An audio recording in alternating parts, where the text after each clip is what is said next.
Hey, everybody. Welcome to Tour Tuesday. Hi, Carrie. Hi, Bert. Hi, Marilyn. Hey, Linda. God, just a long time no see.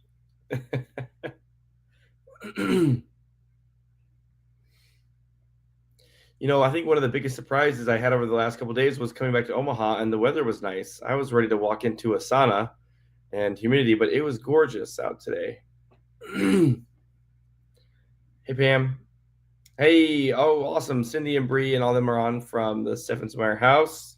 Karen Eagleson, good to see you. Pam and John, great to have you on. Jolene. Jolene is still up in Maine. Thanks for joining, Jolene.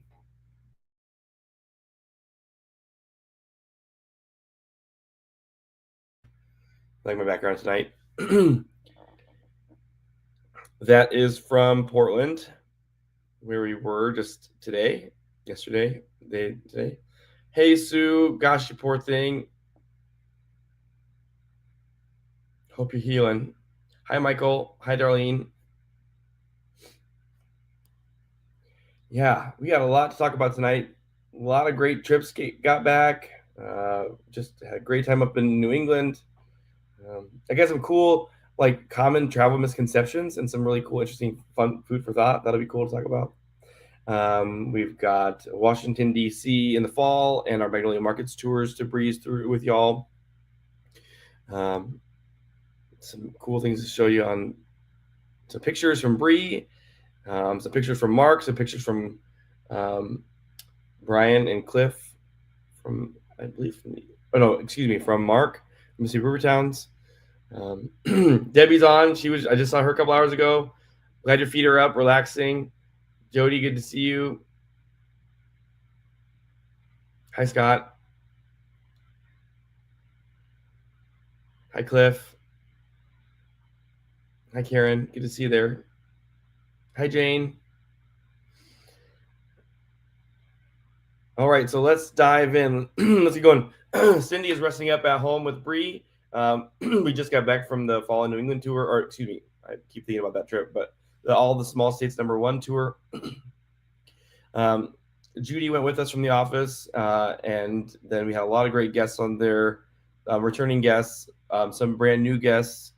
It was great to go on a trip with Cindy. Her and I haven't done a trip together in a long, long time since we've been, since really things have been getting crazy around here. So it was good to go on that trip. It was the longest one I've been on, really, too, with our Excite team. It was 10 days.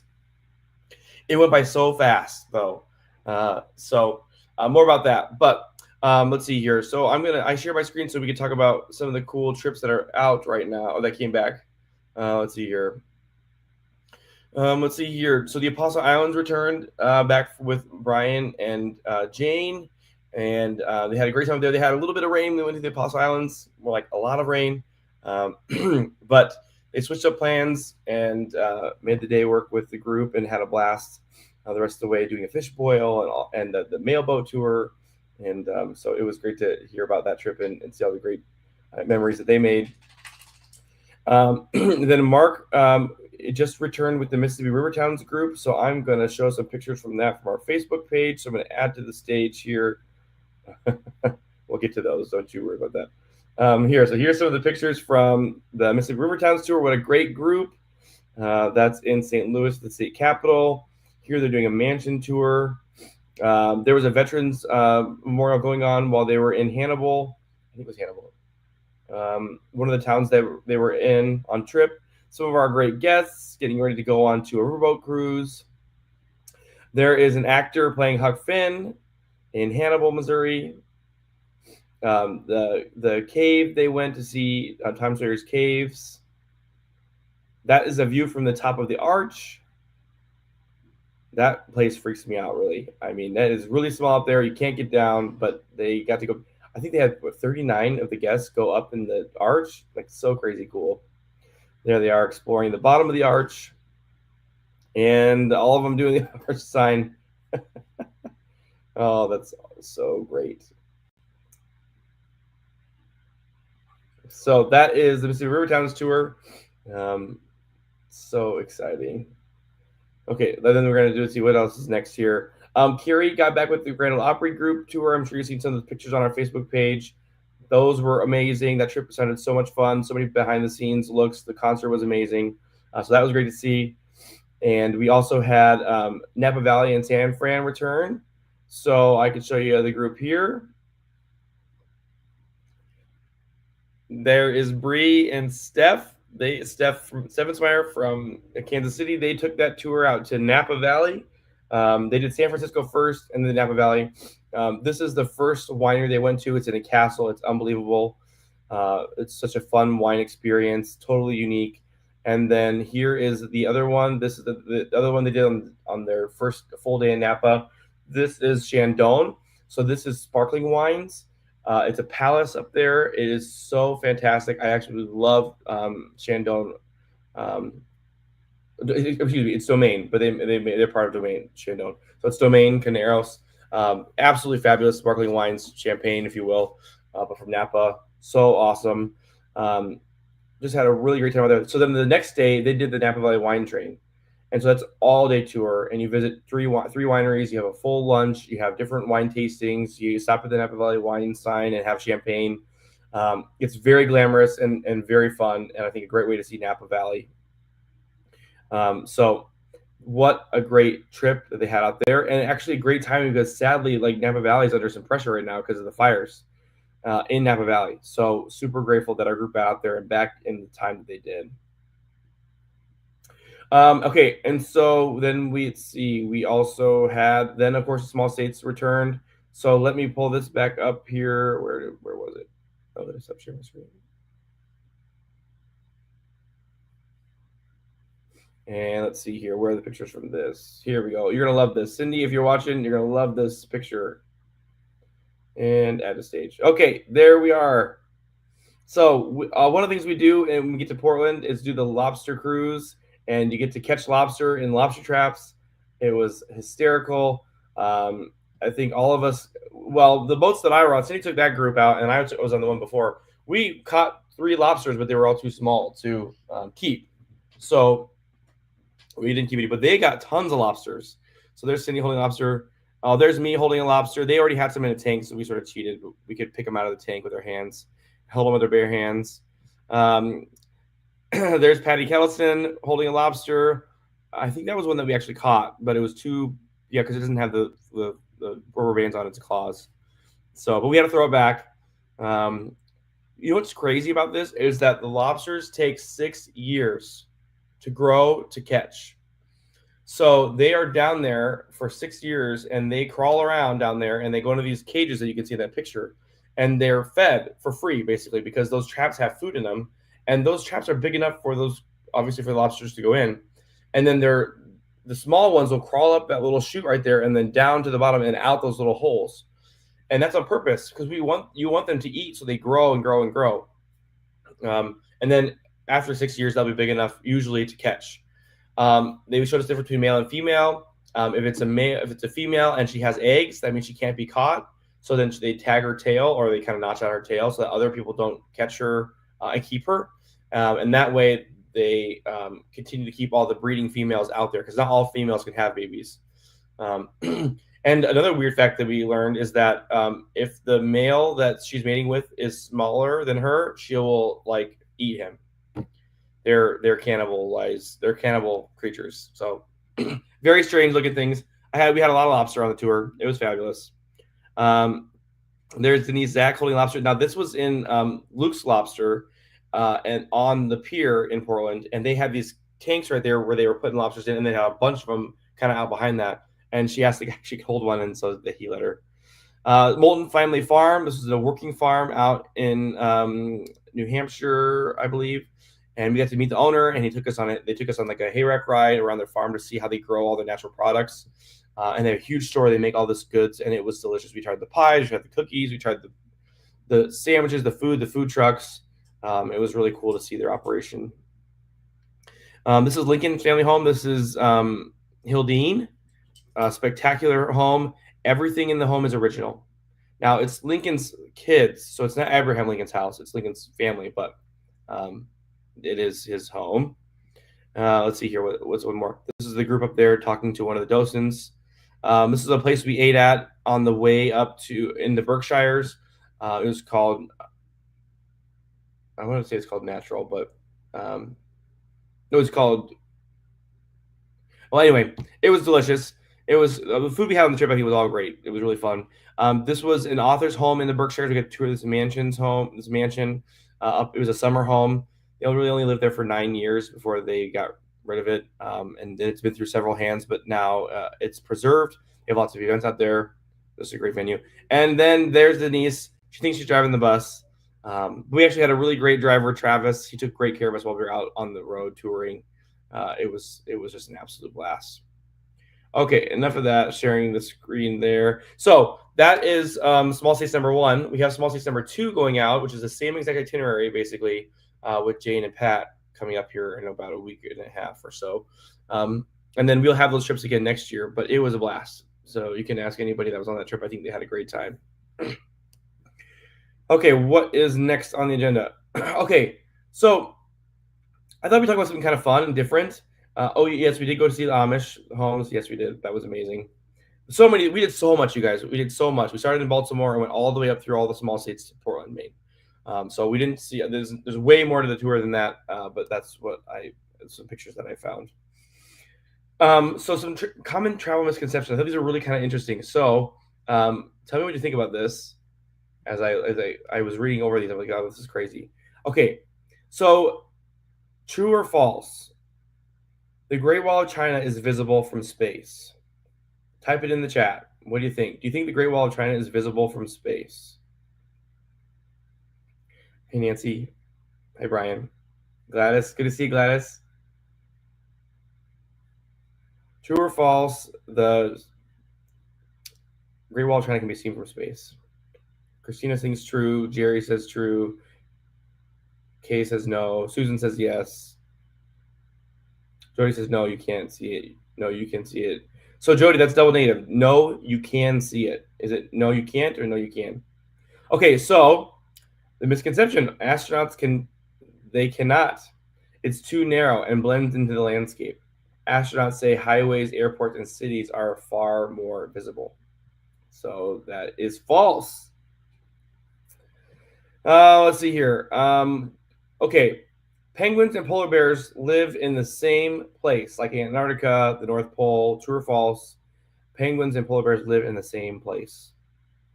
Speaking of Antarctica, we have a trip in 2027. Check out.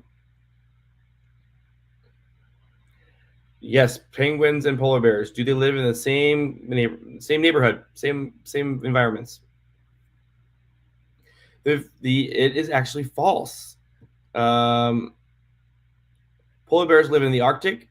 Penguins live in the Antarctic. They'll never cross paths in the wild. Can you believe that? You think that the polar bear, everybody's in a cold climate, but they don't. They live on opposite sides of the world. Isn't that crazy? Let's see here. Traveling east always means you lose time. Okay, so think about that. We were traveling east on the small states. So traveling east means you always lose time. So when we went from Nebraska to New York or Baltimore, we lost an hour because when you go, to the mountain time, you gain an hour, and then West Coast is 2 hours. So if you always go east, you always lose time.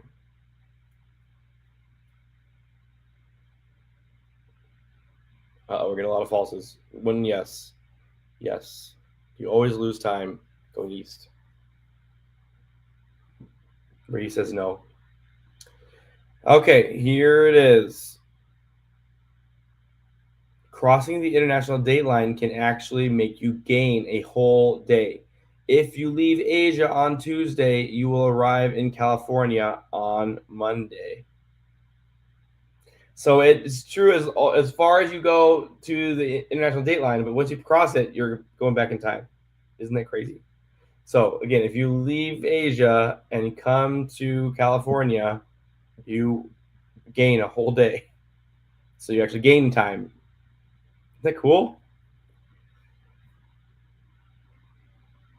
Okay, this is an interesting one. The Sahara Desert is all sand dunes. So you think of the Sahara Desert, it's all sand. It's the biggest desert in the world, right? We get a lot of the sand from even over in the United States. When you talk about the hurricanes, that weather starts in Africa over the Sahara Desert, and the air heats up and then travels to the ocean and comes across.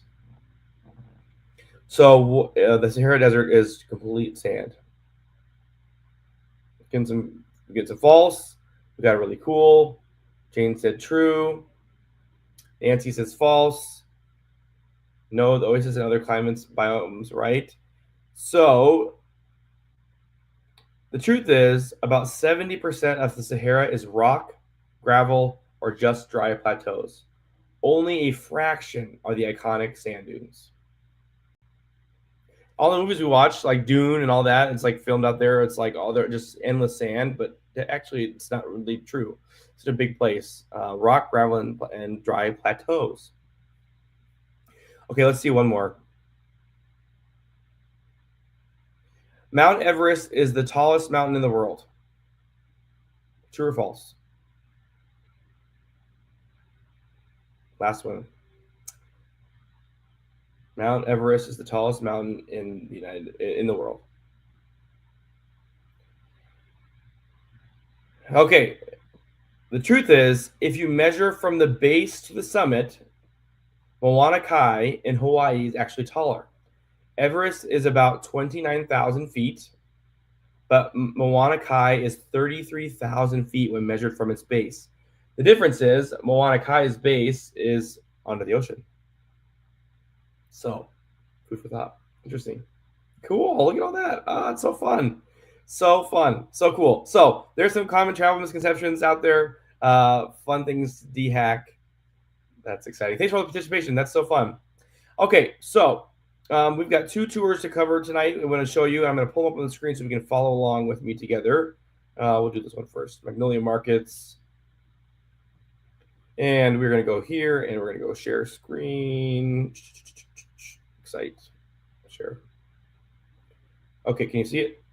And we're going to add a stage. Okay, so this is the last year we're going to have Magnolia Markets fall as you know it.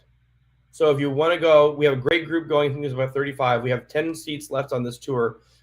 We love this tour. This is so fun. It's a great 4-day like express tour. So the first day you're going to jump on the bus with a bunch of fun people. It's a fun atmosphere. You can bring your coolers. Like if you want to bring things to drink on the bus, you can bring those. Like anything you want, like your juices and sodas and waters and seltzers if you want or whatever. Bring it on the coach. You're going down to have a good time. Your first night is in Oklahoma City. And that is where we will stay in the Bricktown Riverwalk District, where there's a ton of things to do and see down there. And we actually go to dinner right there. That is at Charleston's usually. It's just amazing food. They take great care of us. We do it every time we're down there. The weather's great at this time of year too. So it's like great fall weather out in Texas to go down and hang out in Oklahoma City.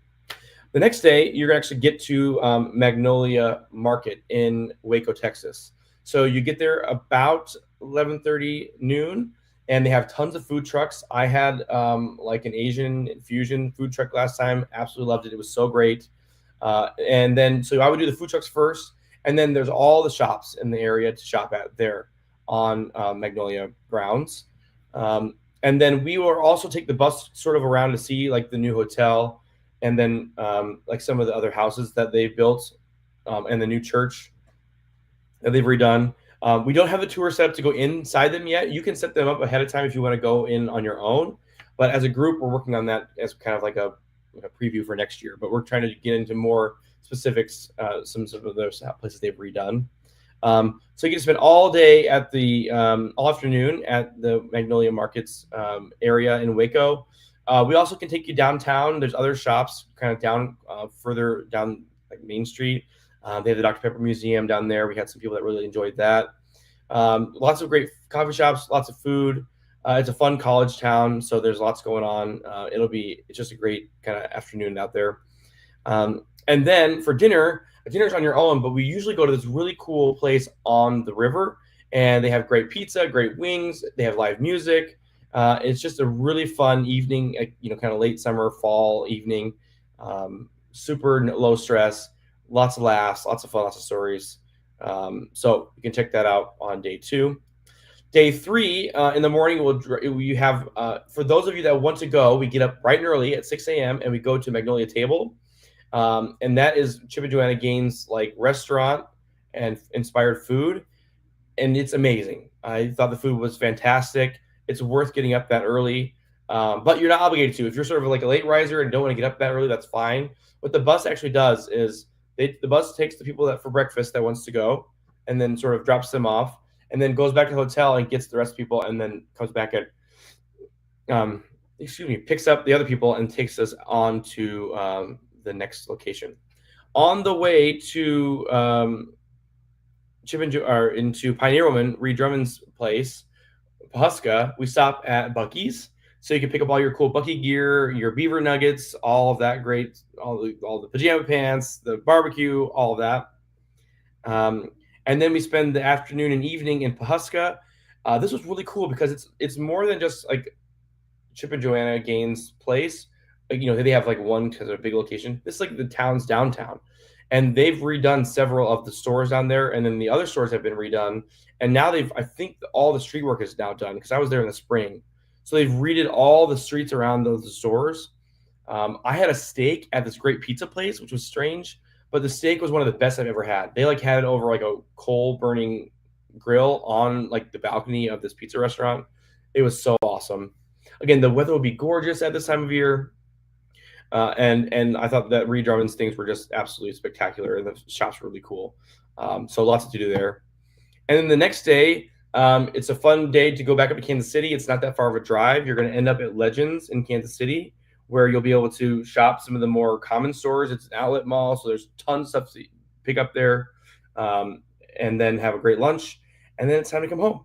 So it's a great 4-day trip, especially if you're a teacher or you want to get fall getaway. Again, this is the last time that we're going to do this tour as it is. So if you want to catch this tour, this is the year to do it. It's 4 days, October 16th through the 19th. You just go on our website. You can hit book now, and it's going to pull up our little reservation form. And you can book it here and get you all signed up. So that is that tour. I got to take it for the first time this spring, and I really, really had a great time. It was so fun. Okay, and then the other one we're going to talk about is our fall in DC tour. Here we are. Okay, so this is fall in Washington, D.C. It's 5 days, October 20th through the 24th. Paige is the guide for this one. We've done this trip several times. We work with a local curator out there because we want to be able to get you into the Capitol building and those tours, and that's a kind of a challenging thing to do, so we have them. 5 full days. So again, we'll book your airfare. You're going to go out to the nation's capital, and you're going to do, depending on what time you get there, we usually take you out to lunch. So kind of get acclimated, maybe around Alexandria, just sort of depends. But private transfers out there, get to the hotel, do dinner with the group, and then again, we usually do like an illuminated night tour because the monuments are gorgeous at night. Day 2, you're actually going to Arlington National Cemetery and do the Tomb of the Unknown Soldier, followed by visits to the Marine Corps Memorial. And this is all by golf carts. So it's a massive place. You don't have to walk. You'll be able to do it by golf carts. Then you'll do the Smithsonian's and National Mall and the Tidal Basin. And then you will do dinner by the Potomac River. Day 3, we have a potential to do a tour of the Pentagon or the Capitol. This is really an amazing tour that we get to get up close and personal to view the immensely important building. From there, you can see the 9/11 Memorial and Pentagon, where Flight 77 crashed into the building. In the afternoon, it's Mount Vernon, home of George Washington. So that'll be great. And then there's a cruise that night for dinner on after the Washington Estate. Day 4 is the U.S. Capitol. Okay, and then so it was built in the 1800s. This immense building houses our legislative branches of government. And then from there, you'll do the Washington Monument and see so many more, the Vietnam Memorial, Ford's Theater, Washington National Cathedral, and many more amazing sites. And then we do a farewell dinner together. And then day 5 is really a catch-all. And a lot of times we do like the Holocaust Museum. We've done the African American Museum. We've done the Bible Museum. I mean, there's all kinds of things you can do on the last day before we get all of our flights back to wherever you flew out of, Omaha, Des Moines, Sioux Falls, Denver, Chicago, and we'll get you some afternoon flights back home. So that is Washington D.C. in a nutshell. If you've been on our New York City tour, it's kind of like that. It's 5 days in the city, same hotel every night. It's just a really, really great way to do it. We also, not only we have Paige as your guide, we have a local guide too, and they're absolutely fabulous. They're trained by a commission of guides in DC. You have to be trained by them to do it, and there's a wealth of knowledge. So you're getting to know everything you want to know about where you're at, what you're seeing, because it's one thing to drive by them and they're cool to look at, but in order to get to know them, that's epic. And to have your own personal guide tell you all that is really cool. So check it out. It's October 20th to 24th, 2025. Again, you can book now on our website. Certainly give us a call. We will book your airfare for you. It's still a great price to go out there. So let us know about fall in Washington, D.C. Okay, so let's see here. So we're going to move out of this. And all right. So just a couple last minute reminders here. We have the Husker season opener is on Thursday. We have 5 tickets left. We're leaving Omaha at 2. We're leaving Omaha or Lincoln at 1. If you want to come, you can still sign up for it. Let us know tomorrow. Either you do it tonight or tomorrow. We have to know because we want to make sure you get your goodie bag, everything put together. But what we're doing is we're going down to the game. We have our amazing team. So many people you guys have put hands on this. Brian, Steph in Lincoln, or Steph in Kansas City, Bree, Carrie, Paige, Tom, Steph's husband, John. We've all been putting this together. We're going to have our own Excite tailgate. We've got Husker shirts, our own Excite Husker shirts. We've got food. We've got drinks. We've got music. We've got it's just so much amazing things to do. The tickets are included, and then you get to go to the game. And then we're coming home right away after the game. So you don't have to drive down there at all. You can just come, relax, and enjoy and have fun. It is an amazing way to see the Husker season opener against Cincinnati. So it will be a blast. And we still have a few tickets left. So if you want to go last minute, come back, come with us, give us a call or sign up online, and we'll reach out to you. The other reminder I have is that we have our tour parties coming up in a few weeks. You can check them all out on our website, sitemytravel.com. On the top, there's that banner that says RSVP, tour parties coming up. I've talked to a lot of people who said they're going to come. So come early, bring your friends. We're going to have so many great things to talk about. I can't wait to tell you all. Well, you guys kind of had a sneak peek last week of all the new tours, but we have a new hype video. We're going to have our new catalogs there. So they are going to be worth it to come out and see us and our team. And then finally, I know a lot of people are asking about that 2026 catalog. So we are in the very final stage of reviewing it. So our goal is to have the live, an online version ready for you this end of this week, this weekend, so that you could look at it as a PDF on our website or download it. And then we are really working hard to get the actual brochures up on the line. So before the tour parties that start on September 16th, they will all be online for you to start looking at and booking. But at least if you get the online version, you can sort of plan on which ones you want to look at and dive deeper into. We have some tours that are sold out already for next year, so it's just been crazy. So the new catalog, and then they should go to print next week, and then mailed out hopefully the end of next week, and get to your mailboxes again, kind of right before the tour parties come, so you can look them all over. Julie says, I'm going to the Husker game. Will there ever be a volleyball trip? Absolutely. This is sort of our first kind of away sports event, and we want to make sure we got it down. But yeah, definitely we're looking into the Husker volleyball team for sure. So catalogs coming any day. All the new trips are coming. So much information coming. We got to get to meet a lot of you out on the road lately. We're going to meet you a lot about on the road on the tour parties. We just feel so grateful for everybody's support and how excited everybody is. I was telling our team, how amazing it is to have come on this journey with all of them and to be building this. But I am just so excited for all of our guests that you're with us. You are a travel tribe. You're what make this possible. And you're a part of something really great, really, really something special here that we've built right from the Midwest, and it's just absolutely amazing to see everybody sharing all the pictures and their stories with their friends, getting their friends to come on. I don't know how many people I've met that have said I've never taken a bus tour before, and this is their first time. And they said they loved it. So we're just, again, so grateful for everybody's patronage and friendship.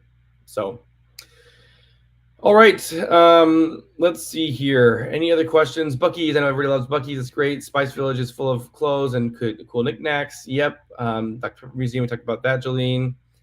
Diane, good to see you here. Yeah, that's Brian said, otherwise Hawaii. Yep, that's great. All right, everybody. Hey, that was a quick half an hour. I want to thank you all so much for joining us on another Tour Tuesday.